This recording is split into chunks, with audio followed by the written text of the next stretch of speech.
you went to bed feeling exactly the same way, and nothing changed while you were out of your body. Now, that surprises some people, because when you slumber, physical energy reemerges into non-physical. And so some would say, well, if I have been refreshed by that non-physical connection, why don't I wake up in the vibration of that? And we say, if you go to sleep out of the vortex, you're going to wake up out of the vortex. If you go to sleep in the vortex, you're going to wake up in the vortex. So it really is worth spending some time as you are putting yourself into your bed to bask yourself into your slumber. In other words, and you'll get better at it every night. Just bask. Do your best to appreciate yourself into slumber. And so think about it. In the beginning, it seems that most of you make a decision that you're going to shift your vibration when something is troubling you. And that's the hardest time to do it, because when something's troubling you, it's active in your vibration. There's an interest going on. So if something's active in your vibration, then you feel it. Sometimes before a seminar, Jerry and Esther will feel the energy of participants who are beginning to gather. And energy is like conversation. In other words, when you are sensitive to energy, you can feel it. So as you have something going on, you've been beating the drum of something in your life experience, it's active in your vibration. And now think about it. Being in the vortex means deactivating anything that is resistant in nature. So a very good way to go to sleep is to meditate yourself into slumber, because when you meditate, you raise your vibration. And right before you drift to sleep, you have a very good shot at being in a higher vibration before you go to sleep. So bask yourself to sleep, or meditate yourself to sleep. And then first thing in the morning when you awaken, lie there longer and try to reclaim those things of appreciation. And in the moment that it turns a little bit, get right out of bed. Then we recommend some focus wheels. Esther keeps several ideas going all the time of future focus wheels. She keeps a notebook in her pocket. She keeps a recorder with her when she drives. And as things come up that feel a little troubling, she makes a note. That's something I want a focus wheel, because I can feel that this vibration right now is in an interesting but troubling place.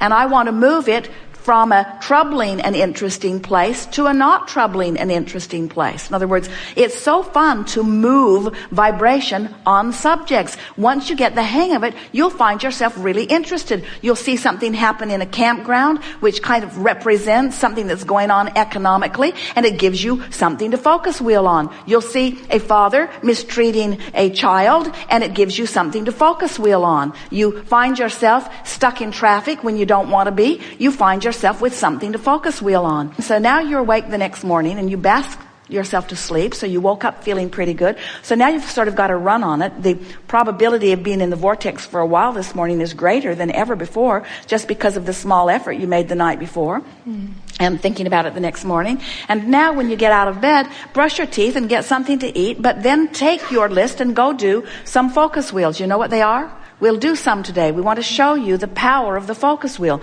The focus wheel is where you focus yourself from outside the vortex into the vortex. It's where you take a current condition and you move it vibrationally to an inside the vortex position. And then from your focus wheel, go right into a list of positive aspects, and if you can, into a rampage of appreciation. And if you did that for a week full of mornings or a month full of mornings, you would shift your vibration so substantially that those hopes and dreams that you've been launching into your vortex through many, many years would now be interesting. They would be something that calls you. You would find yourself fascinated by the idea of it.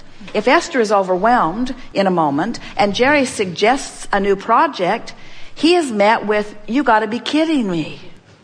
But if Esther is in the vortex and Jerry is in the vortex and Jerry suggests a new project, then they rise to the enthusiasm of it. In other words, they feel all of the energy of the universe come in around them, you see. Now, physical humans, you don't get very excited when a desire is born within you often. Those of you who have come to understand the power of your creative ability, those of you who have come to understand that when you align with your own desire and therefore offer no resistance, those of you who know that are thrilled in the moment of the birthing of the desire. Oh, good, something to want, something to focus upon, something to bring myself into vibrational alignment with.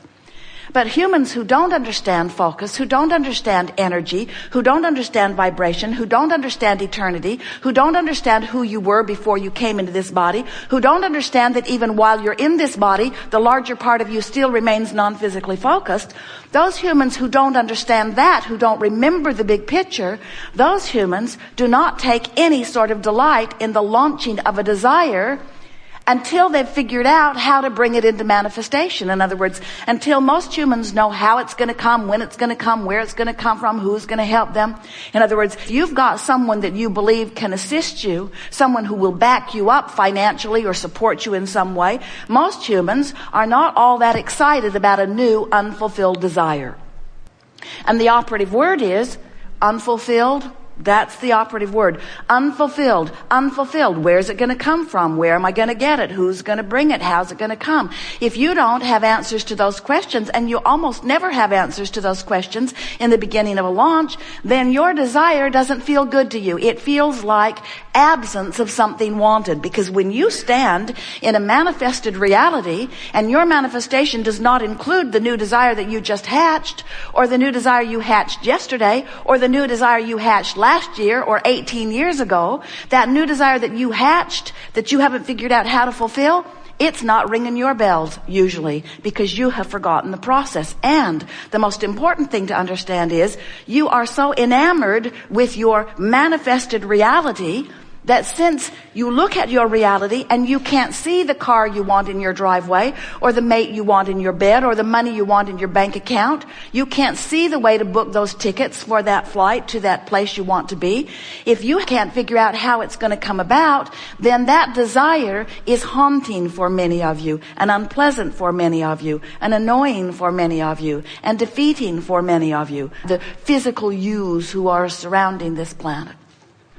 So we want to help you to understand that, yes, of course, there is always a gap between the hatching of an idea or the hatching of a desire and its manifestation, but you don't have to wait for the manifestation in order to know the reality of it.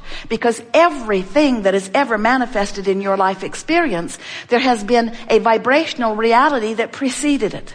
And that vibrational reality is where the source within you stands. It's where your inner being is. It's where the larger part of you is. It's where your creation has already come together. It's where all cooperative components have come about. And it's the place that we are calling the vortex of creation.